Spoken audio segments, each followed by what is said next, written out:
Hi boys and girls, this is Miss Michele and I'm going to be reading you a few stories at a time called Paw Patrol 5-Minute Stories Collection, and I'm going to give a shout out to Random House Publishers of New York.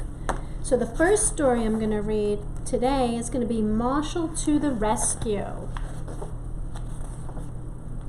It was an exciting day at the lookout. A flock of geese was stopping overnight to rest. Rocky built a big nest for the birds to sleep in. Rumbo used his shovel to fill the nest with bread for them to eat. Marshall was so excited he accidentally tumbled into the nest. The geese are coming, he shouted. The geese flew in and landed, honking happily. Honk, honk. They started pecking at the pieces of bread right away. One tired goose settled down to the nest to relax. She likes your nest, Rocky, Ryder said, patting the pup on the head. Rocky smiled, proud of his good work. But a baby goose wandered away from the rest of the flock. He waddled into a blue bucket and rolled down a hill. I'll get him, Marshall announced, racing after the bucket. But as he ran, his feet got tangled up. Marshall and the little gosling ended up bouncing down the hill. When they reached the bottom, they were both a little dizzy. The gosling's eyes rolled around. Are you okay, fuzzy little guy? Marshall asked. Cheep, cheep, the goose replied with a nod. Hey, Marshall explained. Fuzzy is a great name for you. He nudged the gosling with his nose. Back to your family, Fuzzy. Marshall took Fuzzy back up the hill to the lookout. Nice work, Marshall, Ryder said. Marshall introduced the little goose to the rest of the Paw Patrol. Fuzzy liked all the pups, but Marshall was definitely his favorite. Sky chuckled. Marshall, looks like you have a new BGFF. Best goose friend forever. All the pups laughed. For the rest of the day, the two friends did everything together. The little goose followed Marshall everywhere he went. When Marshall washed his fire truck, Fuzzy polished the window with his tail feathers. Until Marshall accidentally washed the little goose with his hose. Whoops, Marshall said. Sorry, Fuzzy. That evening, Marshall walked back to the nest with Fuzzy on his head. Okay, Fuzzy, he said, bending so Fuzzy could hop off. Time to hit the hay, or nest? Fuzzy jumped up and down on Marshall's head. Cheep, cheep. He didn't want his new friend to leave.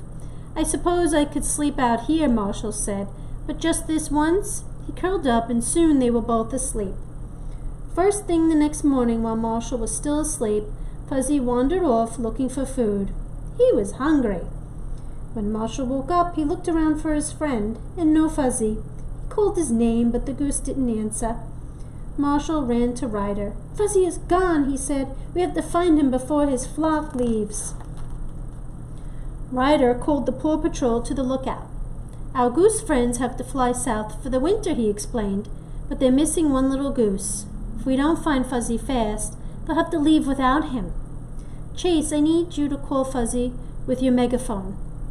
Marshall, Fuzzy would follow you anywhere. I need you to help look for him too. Outside the lookout, Chase broadcast a goose honk through his megaphone, but Fuzzy didn't answer. Marshall sniffed the ground, searching for clues. He found one of Fuzzy's feathers. Ryder picked it up, and Chase took a whiff. Achoo! Chase sneezed. Sorry, I'm a little allergic to feathers. He took a few more sniffs, sneezed, and announced he went this way. Marshall, Chase, and Ryder jumped into their vehicles and raced across the Adventure Bay. Their sirens blared as they followed Fuzzy's feather trail. This was an emergency. Suddenly, Marshall heard chirping. Fuzzy was on the roof of the train station. He had a piece of bread in his beak, and two seagulls were trying to steal it. Fuzzy, fly down here, Marshall called.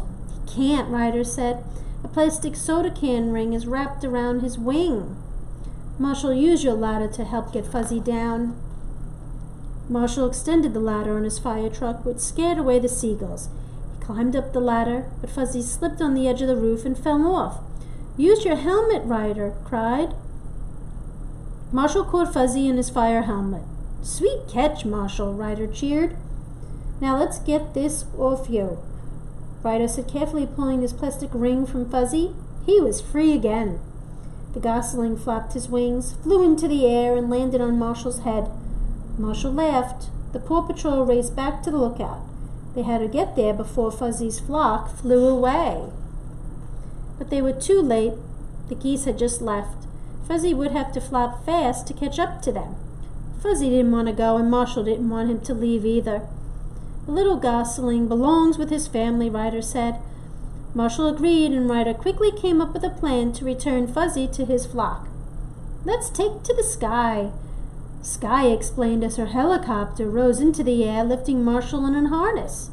Cheep, cheep. Fuzzy flapped his wings and followed Marshall through the sky. Soon they caught up with the flock of geese. Goodbye, Fuzzy.